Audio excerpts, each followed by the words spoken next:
Lugar, como é que foi a conversa com o Jake Sullivan? Olha, muito boa. Tratamos dos principais temas internacionais, sobretudo Venezuela, porque vamos ter eleição agora, mas também tratamos de Ucrânia, tratamos de Oriente Médio, enfim, foi uma conversa bem ampla. Em relação à eleição da Venezuela, o Jake Sullivan mostrou algum tipo de preocupação, pediu alguma cooperação no Brasil, trabalhar junto no monitoramento? Olha, nós temos trabalhado junto e eu acho que nós temos ajudado os dois lados a procurarem se entender. Claro que aí depois se entender mesmo depende deles, quer dizer, nós não vamos entrar mas na conversa, eu tenho conversado, eu converso lá com o Jorge Rodrigues habitualmente, que é o principal negociador, presidente da Assembleia, e aqui com o Jake. Já fiz isso mais de uma vez e creio que da última vez foi o que desencadeou realmente uma retomada da conversa. Agora vocês vão chegar no finalmente, aí não sei. Agora eu preciso perguntar a sua reação das notícias de hoje na Venezuela, porque um atentado contra a candidata da oposição, Maria Corina, e também a declaração do presidente Nicolás Maduro falando que pode ter banho de sangue e uma guerra civil se ele perder essa eleição.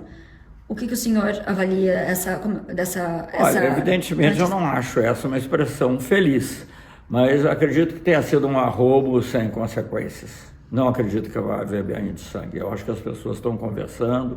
Eu acho que todos que eu tenho falado creem que vai ter uma eleição mais em ordem até do que a gente esperava. Mesmo com a tentativa com o atentado à Corina? O atentado eu não estou nem sabendo. Você está me falando agora, eu não estou sabendo. A questão da expressão eu ouvi.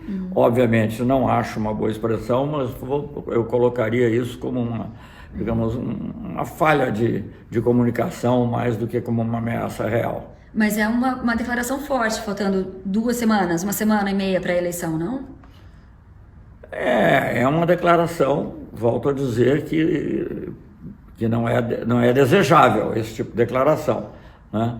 Mas eu não acredito que ela se materialize. E também ele colocou, não com um banho de sangue imediato, não vou justificar não, porque eu acho que realmente é errado. Não se fala em sangue. Sangue é uma coisa que não se fala na época da eleição. Na eleição você fala em voto e não fala em sangue.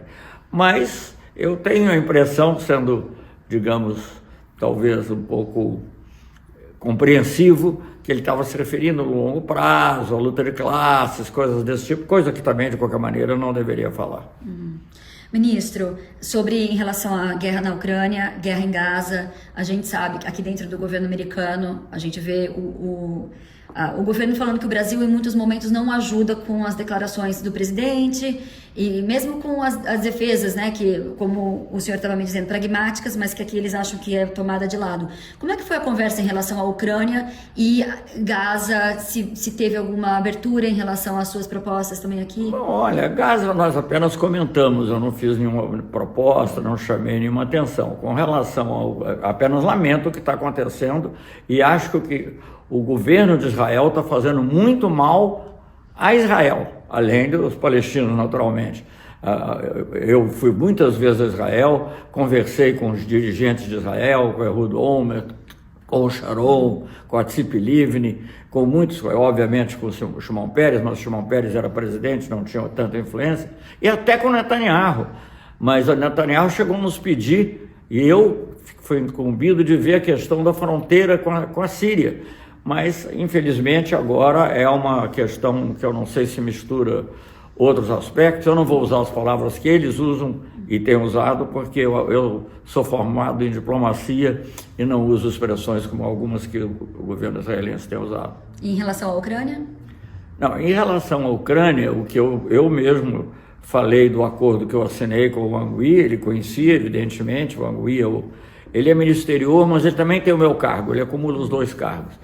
E ele conhecia, ele tem uma visão diferente, mas não foi assim contundente. Eu não posso falar por ele, não quero falar por ele, mas eu acho que, digamos assim, eu pessoalmente vejo como uma possibilidade de um outro caminho.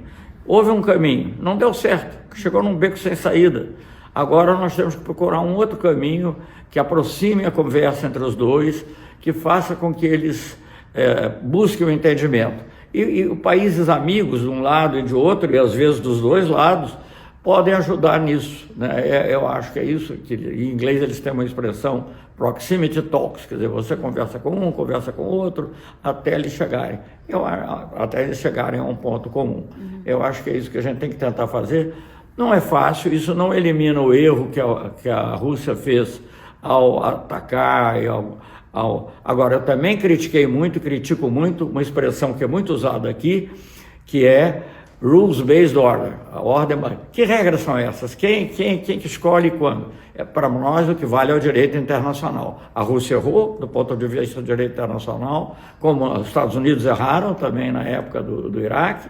Agora, vamos tentar encontrar uma saída pragmática, que seja aceitável para os dois. Condenar só não vai resolver. Agora, ministro, a sua visita acontece numa semana tensa internamente aqui para a Casa Branca, porque o presidente Joe Biden está lutando para sobreviver, ficar nessa disputa. Isso impactou, de certa forma, a sua conversa com o Jake Sullivan? Porque muitas dessas coisas que vocês discutiram, Ucrânia, Gaza, pode ter impacto dependendo do resultado da eleição de... Bom, que esses fatos podem ter impacto na eleição é uma coisa mais ou menos evidente, mas eu não tratei desses assuntos com o Jake Sullivan. Mas eu preciso te perguntar, ministro, o senhor está acompanhando o que está acontecendo aqui nesse cenário, Convenção Republicana essa semana, com o presidente Biden desde o debate sendo muito pressionado por parte do partido para deixar essa disputa. O governo brasileiro tem preocupação, está acompanhando de perto e já começa a se preparar, de certa forma, para possível mudança no governo americano? Olha, eu acho que o Brasil sempre está preparado, porque der e vier. É o que a diplomacia tem que fazer e acho que é o que o Brasil faz. Veja o que aconteceu na Argentina, nem por isso nós nos desesperamos. Agora, o que sim me assusta um pouco, pessoalmente, é ler manchetes do tipo Deus salvou, Deus fez isso. Deus não está na política, Deus está acima da política e não vai ficar ajudando um ou outro. Isso eu acho que é uma coisa perigosa, porque eu acho que é um grande risco misturar política com religião. Isso é verdade no Brasil, é verdade nos Estados Unidos, é verdade na Rússia também. Isso em relação à tentativa de assassinato do ex-presidente Donald Trump? Não, eu estou dizendo as manchetes que eu li. Foi Deus por um triz, Deus não sei o quê, essas coisas. Deixa Deus lá em paz. Donald Trump Ele tem que olhar para coisas muito mais profundas. Donald Trump deve justamente falar isso no debate dele dessa noite, que ele foi salvo por Deus, por um milagre. O senhor vai acompanhar? Das duas, uma. Ou tudo que acontece foi Deus que quis, ou nada do que acontece foi Deus que quis. Não dá para misturar, são as coisas boas. E o senhor acha que essa tentativa de assassinato pode ter um peso na eleição aqui? Como? A tentativa de assassinato contra Donald Trump pode ter um peso na eleição de cá? Eu sei que é um assunto interno, mas eu gostaria de... Olha, isso sempre é aproveitado, né? Nós vimos no Brasil, independentemente das intenções, da realidade, do que aconteceu, isso sempre é aproveitado. Fazer a pessoa de vítima e depois ser salvo por Deus, então, mais ainda. O presidente Biden e o presidente Lula se dão muito bem. Eles têm muita afinidade em questões trabalhistas, de meio ambiente. Como é que o senhor avalia esse momento frágil aqui do governo? Como é que tem impacto na relação com o Brasil? Vamos ver, vamos esperar. Tá bom. Última pergunta. Presidente Biden, na conversa com o Jake Sullivan, conversaram também sobre G20. A expectativa ainda é que o presidente Biden... A expectativa é que o presidente vá e que vá prestigiar não só iniciativas que nós já começamos, como essas do trabalho, mas trabalho decente, mas também outras em relação a meio ambiente, e eu espero até que ajude também na questão da taxação dos super ricos.